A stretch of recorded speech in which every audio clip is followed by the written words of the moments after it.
আসসালামু আলাইকুম রহমতুল্লাহি ওবরকাতুহু ইন্নাল হামদুলিল্লাহ ওয়াসসালাতু ওয়াসসালামু আলা রাসূলিল্লাহ ওয়া আলা আলিহি ওয়া সাহবিহি ওয়া মান ওয়ালা আম্মা বা'দ। প্রিয় দর্শক, দৈনিক আমাদের সময়ে পুরো মাসব্যাপী বিশেষ আয়োজন উত্তরা ইউনিভার্সিটি নিবেদিত রমজানের সময় অনুষ্ঠান থেকে আপনাদের সকলকে স্বাগত জানাই। সিয়ামের মাস, কিয়ামের মাস, আত্মশুদ্ধির মাস মাহে রমাদান, আল্লাহর প্রিয় বান্দা হওয়ার মাস রমাদান। প্রিয় দর্শক, এই অনুষ্ঠানে আমরা চমকপ্রদ কিছু বিষয় নিয়ে আলোচনা করে থাকি আর আমাদের মাঝে দেশ বরণ ইসলাম স্কলারগণ অংশগ্রহণ করে থাকেন। আজকে আমাদের আলোচনার বিষয় হলো রমাদানের সাথে আমাদের আচরণ কেমন হবে। রমাদান মাস চলছে, এই রমাদান মাসের সাথে আমাদের আচরণটা কেমন হবে, এই বিষয়ে আলোচনা করার জন্য আমরা স্টুডিওতে আমন্ত্রণ জানিয়েছি বিশিষ্ট শিক্ষাবিদ, লেখক, গবেষক, মাদ্রাসার শিক্ষা বোর্ডের কারিকুলাম বিশেষজ্ঞ, আমাদের সকলের প্রিয় মুখ, প্রিয় মানুষ, ডক্টর মোহাম্মদ হেদায়েতুল্লাহ। আসসালামু আলাইকুম রহমতুল্লাহ। ওয়ালাইকুম আসসালাম রহমতুল্লাহ। শেখ, কেমন আছেন? আলহামদুলিল্লাহ, অনেক ভালো। আপনি কেমন আছেন? আলহামদুলিল্লাহ আলা কুল্লি হাল। প্রিয় দর্শক, চলুন আমরা রমাদানের সাথে আমাদের আচরণ কেমন হবে এই বিষয় নিয়ে আমাদের আজকের মেহমানের সাথে আমরা জেনে নেই কোরআন এবং সুন্নাহর আলোকে। শেখ, আপনার কাছে আমাদের প্রথম প্রশ্ন, কোরআন মাজিদের সাথে রমাদানের সম্পর্ক কি? ধন্যবাদ আপনাকে। নাহমাদুহু ওয়া নুসাল্লি আলা রাসূলিহিল কারীম, আম্মা বা'দ। মহাগ্রন্থ আল কোরআন, লাস্ট রিবিল্ড নলেজ, সর্বশেষ প্রত্যাদেশ। আল্লাহ তাআলা বান্দার উদ্দেশ্যে কি বলতে চেয়েছেন, কি প্রত্যাশা করেন, বান্দার কাছে আল্লাহর যাবতীয় চাওয়া পাওয়া এবং প্রত্যাশাই চমৎকারভাবে নিখুঁত বুননে শৈল্পিকভাবে উপস্থাপিত হয়েছে মহাগ্রন্থ আল কোরআনে।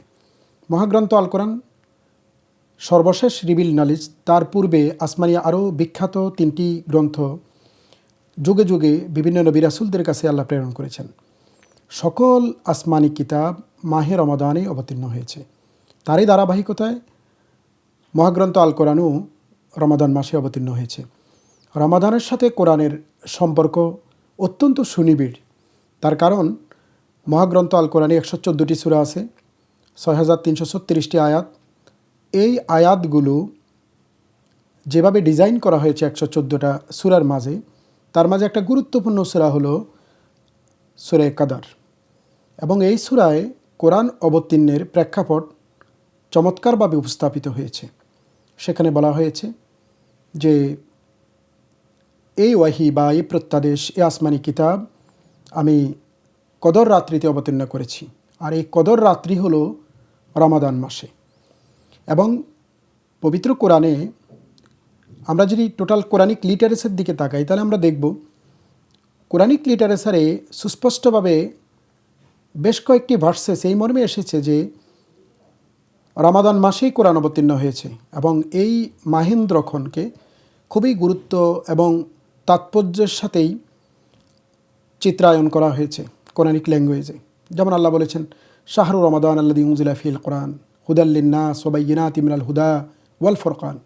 এখানে কোরআন যে রমাদান মাসে অবতীর্ণ হয়েছে এবং কোরআন অবতীর্ণের লক্ষ্য বা উদ্দেশ্য কী কারণে অবতীর্ণ হয়েছে তা সাবলীল ভাষায় এখানে উপস্থাপিত হয়েছে। যে মানুষকে গাইডলাইন দেওয়ার জন্যে, সত্যের মানদণ্ড হিসাবে, সত্য মিথ্যার পার্থক্যকারী হিসাবে মহাগ্রন্থ আল কোরআন অবতীর্ণ হয়েছে। সুতরাং রমাদানের সাথে কোরআনের চমৎকার সম্পর্ক বিদ্যমান আছে।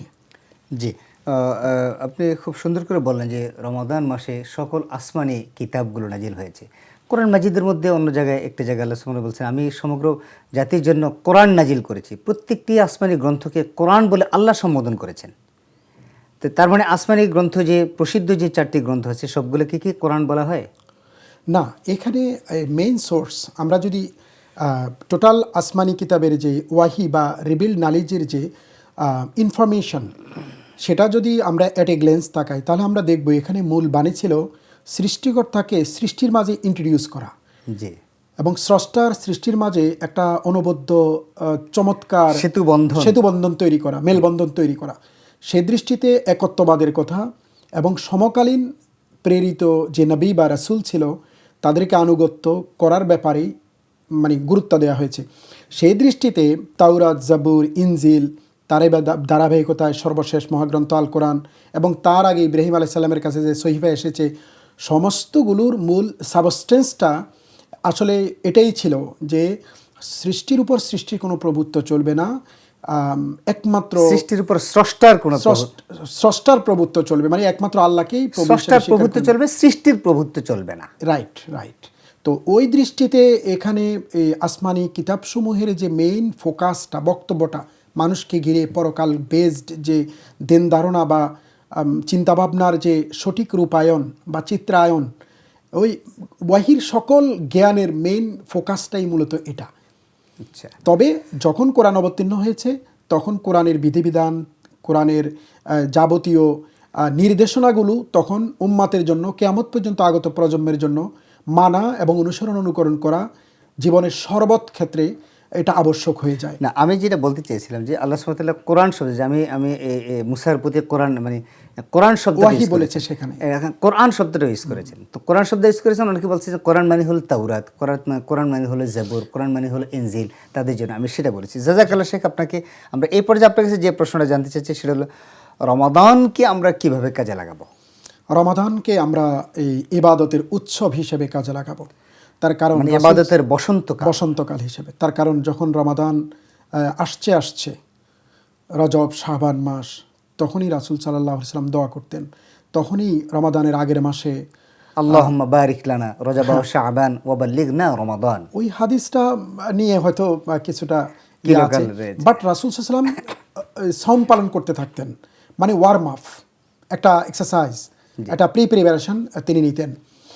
এবং রমাদান মাসটা এত গুরুত্বপূর্ণ মাস যে মানুষের আত্মিক উন্নয়নের জন্য, তার কর্মকাণ্ডের রিয়েলাইজেশনের জন্য, তাকে টেস্ট করা, পরীক্ষা করা, কিছু সময়ের জন্য জৈবিক চাহিদা এবং খাবার দাবারে তার যে রেস্ট্রিকশন মানে এখানে দেওয়া হয়েছে, একটা ব্যারিয়ার তৈরি করা হয়েছে, এর ভিতর দিয়ে সে গরিবের কষ্টটা অনুধাবন করতে শিখবে, এর ভিতর দিয়ে সে ধৈর্য ধারণ করতে শিখবে, তার সোশ্যাল রেসপন্সিবিলিটি বাড়বে ডেফিনেটলি। এবং তার যে বলগাহীন বা লাগামহীন জীবনযাপন, এই যে অভ্যস্ততা বোধ, এখানে তাকে রেক্টিফিকেশন বা মানে তাকে এখানে স্টপ করা হয়েছে, এখানে আত্মিক একটা পিউরিফিকেশনের। এবং সবচেয়ে সিগনিফিকেন্ট কথা হলো এই সাওম কিন্তু শুধু উম্মতে মুসলিমার জন্য, মানে শুধু উম্মতে মুহাম্মদের জন্য কিন্তু ফরজ নয়।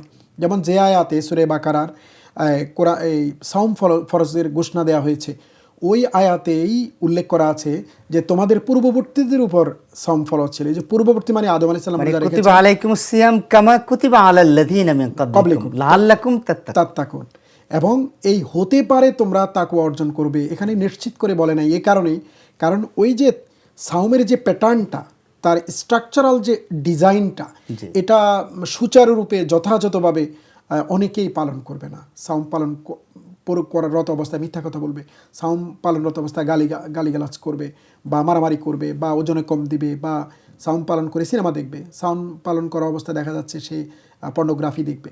মানে সাওমের যে প্যাটার্নটা, সাওমের যে হক আদায় করা, সাওমের প্রতি যে শিষ্টাচার বা আদাব রক্ষা করে সাওম পালন করা, এটা অনেকেই পারবে না বলেই সম্ভবত তোমরা তাকওয়ার গুণে গুণান্বিত হবে বলেছে, সার্টেনলি বা নিশ্চিত করে বলা হয় নাই। তবে যেটা বলতে চাই সেটা হলো পূর্বেকার সকল নবী রাসূলদের কাছে, বিশেষ করে নূহ আলাইহিস সালাম, দাউদ আলাইহিস সালাম, ঈসা আলাইহিস সালাম, আদম আলাইহিস সালাম, পূর্বের সকল গত হয়ে যাওয়া আলোকিত আল্লাহর প্রেরিত যে সমস্ত শ্রেষ্ঠ মানদারা এই জগতে এসেছে, সবাই উপবাসরত ছিল।